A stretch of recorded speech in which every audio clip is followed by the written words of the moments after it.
Welcome to episode 120 of Gods and Heroes of Ancient Greece.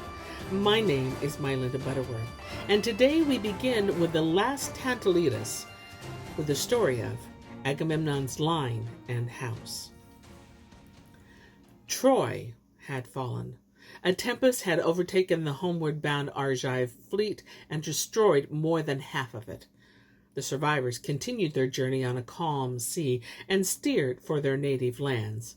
Agamemnon, whom Hera had protected from the dangers of the sea, made for the coast of Peloponnesus. But when he was quite close to the steep promontory of Maleah in Laconia, a fresh tempest rose with dark, full fury and drove all his ships back to the open sea. He groaned and lifted his hands, begged the gods not to let him drown within sight of home after all the hardships he had suffered, to obey the wishes of the immortals. There was a curse on Agamemnon's house. It went back to the days of his ancestor Tantalus, and new crimes had strengthened its intensity. The ruthless force inherent in his line had lifted some of his forebears to power and magnificence, and had hurled others into destruction. And now Agamemnon was to be the victim of a plot conceived in his own palace. His great-grandfather Tantalus had served the gods who had come to dine with him a horrible dish. His own son Pelips, whom he had killed and cooked. Only a miracle had restored the boy. Pelips, who was otherwise guiltless, murdered Myrtilus, the son of Hermes, and so did his share toward keeping alive the curse hanging over his house. The story of Myrtilus was this. He was the charioteer of King Onemus, whose daughter Hippodamia Pelips had won by carrying off the victory in a chariot race with her father. Now, this had been possible only because Pelips induced Myrtilus to remove the brazen bolts from his master's chariot and replace them with fastenings of wax. This caused the chariot to fall apart, and so Pelips won the race and the king's daughter. But when Myrtilus came for the reward which she had been promised, Pelips cast him into the sea because he did not want the witness of his trickery to be alive to testify against him. It was in vain that he tried to placate angry Hermes by building him a temple and heaping a high burial mound for Myrtilus. The gods swore to take revenge on him and his descendants. Pelips had two sons, Atrius and Thyestes, and they too increased the power of the curse. Atrius was king of Mycenae, while Thyestes ruled the southern part of Argolis. The elder brother had a ram with a fleece of gold which the younger coveted. He seduced Arope, his brother's wife, and she gave him the golden ram. When Atrius learned of his brother's twofold crime, he did not stop to reflect. He followed his grandfather's example. Secretly, he seized Tantalus and Clytemnestra. Thyestes' two little sons, slaughtered them and set the meat before his brother at a banquet he gave in their honor.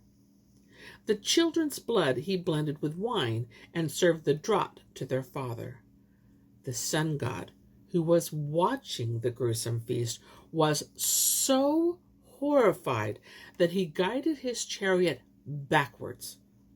Thyestes fled from his inhuman brother and took refuge in Epirus with King Thesprostus.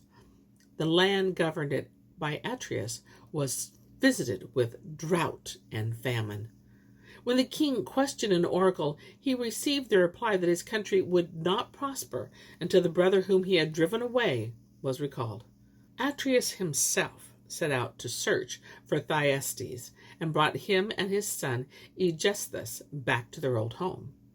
Egestus had been born in Epirus, and his father had begotten him by committing a crime. Now he swore to avenge his brother on Atrius and his children. The first part of his vengeance he accomplished soon after Atrius and Thyestes returned to Mycenae. Their friendship was of brief duration. Atrius had Thyestes thrown into prison. Then Egestus went to his uncle, pretended indignation at the horrors attending his birth, and offered to murder his own father.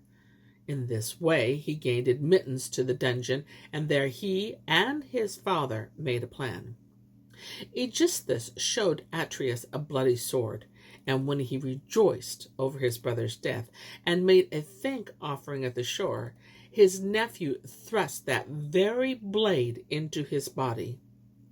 Thyestes left his prison and seized his brother's realm, but not for long.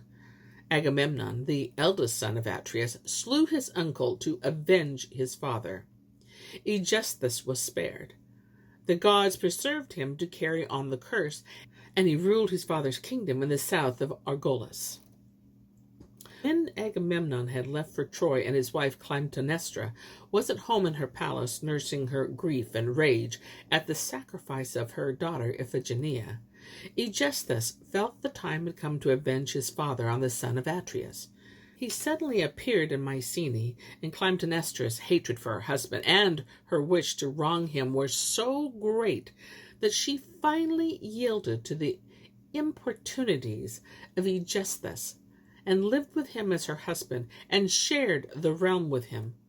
At that time, 3 of Agamemnon's children were living in the palace: Electra, nearest in age to Iphigenia, Chrysophomis, her younger sister, and Orestes, who was still a little boy. Before their very eyes, Aegisthus usurped their father's palace, both in their mother's affections and in the country at large. As the battle for Troy approached its end, the guilty couple trembled at the thought of Agamemnon's return and the punishment he and his warriors would mete out to them.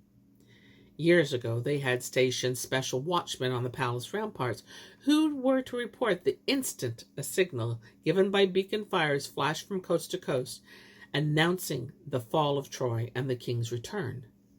They planned to make festive preparations for Agamemnon's reception and to lure him into a trap before he had time to discover what went on in his palace and his kingdom. At last, a golden flame shot through the night. A watchman hurried down from the ramparts and reported it to his queen. Impatiently, Clytemnestra and her lover watched for the dawn. Shortly after sunrise, a herald dispatched by Agamemnon ran toward the palace, his temples wreathed with olive sprays. The queen met him with hypocritical joy, but saw to it that he did not mingle with others. She interrupted the long flow of his speech, saying, "Do not trouble to relate the whole story. I shall hear everything from the lips of the king, my husband. Go tell him to hasten. Tell him how overjoyed I am, how all Mycenae rejoices.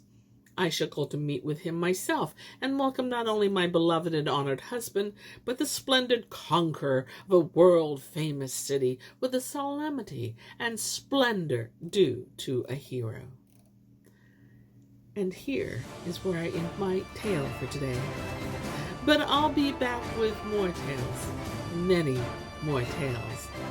Until then, my friends, enjoy the journey.